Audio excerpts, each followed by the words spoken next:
प्रशस्तः परिश्रमः। राज्ञः विजयदत्तस्य द्वौ पुत्रौ अजेयः विनयः चेति। तौ उभौ अपि कुशाग्रमती बुद्धिमन्तौ च। उभौ अपि षोडशे एव वयसि सकलविद्यापारङ्गतौ जातौ। तौ उभौ अपि रूपेण योग्यतया च समानौ इत्यतः राज्ञः समस्या उत्पन्ना यत् कस्मै राज्यं दातव्यम् इति। बहुधा विचिन्त्य सः निर्णीतवान् शारीरिकदार्ढ्यम् एव राज्ञः प्रथमा अर्हता भवति। राजा सुन्दराङ्गः उत्तमसौष्ठववान् च स्यात्। दर्शनमात्रेण प्रजाः तस्मिन् आदरभावं प्राप्नुयुः। न केवलं मुखमण्डले अपि तु सर्वेषु अपि अङ्गेषु सौन्दर्यं स्फुटतया दर्श्यते चेदेव राज्ञः वैशिष्ट्यं वर्धते इति। अतः सः उभौ अपि राजकुमारौ आहूय अवदत्, भवन्तौ प्रासादात् अन्यत्र निवसन्तौ उत्तमम् अङ्गसौष्ठवं प्राप्नुयाताम्। भवतोः यस्य शरीरम् आकर्षकं भवति तस्मै राज्यं दीयते। किन्तु अयं नियमः पालनीयः यत् कोऽपि भवन्तौ राजकुमाररूपेण यथा न जानीयात् तथा जागरूकता श्रयणीया इति। तस्मिन् राज्ये जयमल्लः नाम कश्चन प्रसिद्धः मल्लः आसीत्। सः एकस्मिन् वर्षे एकम् एव शिष्यत्वेन स्वीकरोति स्म। सः मल्लविद्यया सह अङ्गसौष्ठवसम्पादनार्थम् अपेक्षितान् उपायान् अपि बोधयति स्म।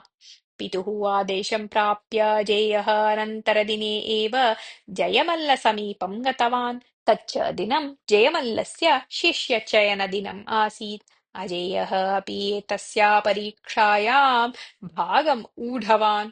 सौभाग्यवशात् सर्वासु परीक्षासु सः उत्तीर्णः जातः। अतः जयमल्लः तं शिष्यत्वेन स्वीकृतवान्। विविधानां व्यायामाभ्यासानां बोधनस्य आरम्भं कृतवान् च। विनयः अन्यं कञ्चित् ग्रामं गत्वा अज्ञातवासम् आरब्धवान्। तद्ग्रामीणाः अलसाः अदृष्टमात्रावलम्बिनः च। बहुभ्यः वर्षेभ्यः तत्र वृष्टिः न जाता आसीत्। अतः तत्र क्षामपीडा महती आसीत्। तथापि ग्रामीणाः किमपि प्रयत्नम् अकुर्वन्तः दैवानुग्रहं प्रतीक्षमाणाः स्थिताः आसन्। अतः ते दैनन्दिकभोजनार्थम् अपि कष्टम् अनुभवन्ति स्म। विनयः निश्चितवान् यत् एतस्य ग्रामस्य अभिवृद्धिः साधनीया इति। अतः सः ग्रामप्रमुखं दृष्ट्वा उक्तवान् यत् यदि ग्रामवासिनः परिश्रमं कुर्वन्ति तर्हि ग्रामस्य समृद्धिः सिद्धा भवेत् इति। किन्तु ग्रामाधिकारी विनयस्य वचने विशेषासक्तिं न दर्शितवान्। प्रत्युत व्यर्थप्रयत्नः भवतः इति तम् एव उपहसितवान्। तथापि विनयस्य सङ्कल्पः शिथिलः न जातः। यतः ग्रामाभिवृद्धिः कथञ्चित् साधनीया एव इति दृढनिश्चयं सः कृतवान् आसीत्। अतः सः ग्रामप्रमुखस्य पुरतः स्वस्य अभिज्ञानम् उक्तवान्। उपस्थितः राजकुमारः एव इति ज्ञात्वा ग्रामप्रमुखः भीतः। सः झटिति ग्रामजनान् मेलयित्वा राजकुमारस्य परिचयम् उक्त्वा तस्य आगमनोद्देशम् अपि विवृतवान्। एषः शापग्रस्तः ग्रामः। अत्र महापरिश्रमकरणात् अपि न किमपि प्रयोजनम् इति उक्तवान् कश्चन वृद्धः। ग्रामं शापमुक्तं कर्तुम् एव अहम् उपस्थितः अस्मि। कठिनपरिश्रमः कृतः चेत् सर्वम् अपि साधयितुं शक्यम्। यथाहं सूचयामि तथा भवन्तः कुर्वन्ति चेत् समग्रं फलं प्राप्यते। यदि भवन्तः मया सह न आगच्छन्ति तर्हि आजीवनं दारिद्र्यकष्टम् अनुभविष्यन्ति। तावदेव न राजदण्डः अपि प्राप्यते भवद्भिः इति उक्तवान् राजकुमारः। तस्य वचनं प्रेरकं यथा तथैव भयजनकम् अपि आसीत्। केचन हृदयपरिवर्तनं प्राप्य अन्ये सर्वे राजदण्डनभयाच्च विनयस्य वचनस्य पालनम् अङ्गीकृतवन्तः।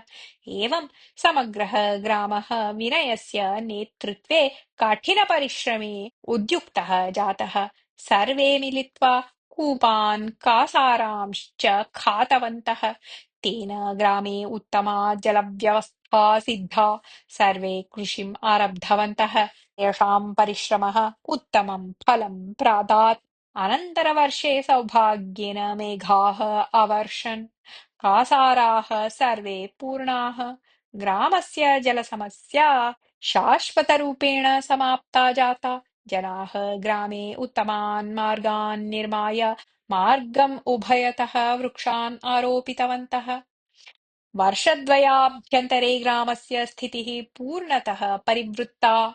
निश्चिते काले विनयः प्रासादं प्रत्यागतवान्। तदा एव अजेयः प्रासादं प्राप्तवान् आसीत्। राजा उभयोः अपि परिश्रमकथां श्रुतवान्। उभयोः अपि शरीरसौष्ठवं परीक्षितवान् अपि। अजेयस्य शरीरम् एव दृढतरं, सुन्दरम्, आकर्षकं च आसीत्। सः महाराजम् अवदत्, अहम् उत्तमम् अङ्गसौष्ठवं सम्पादितवान् अस्मि। भवता सूचितस्य नियमस्य अनुगुणं मदीयं राजकुमारत्वं कदापि न प्रकटितम् अपि मया। विनयः तु स्वस्य राजकुमारजातत्वं प्रकटयन् नियमभङ्गं कृतवान्। अतः अहम् एव राजा भवितुं योग्यः, न तु विनयः इति। तदा राजा मन्दहासं प्रकटयन् अजेयम् अवदत्, नदी, क्षेत्र, पर्वतादीनां जडपदार्थानां समूहः एव देशः न। मनुष्याणां कारणतः देशस्य देशत्वम्। प्रजाः एव देशस्य सम्पत्तिः। प्रजानां हितार्थं देशस्य प्रगत्यर्थं च कृतः श्रमः एव सार्थकः भवति। भवतोः उभयोः अपि श्रमः अपरिमितः आसीत्, श्रद्धया च कृतः आसीत् इत्यत्र तु नास्ति सन्देहः।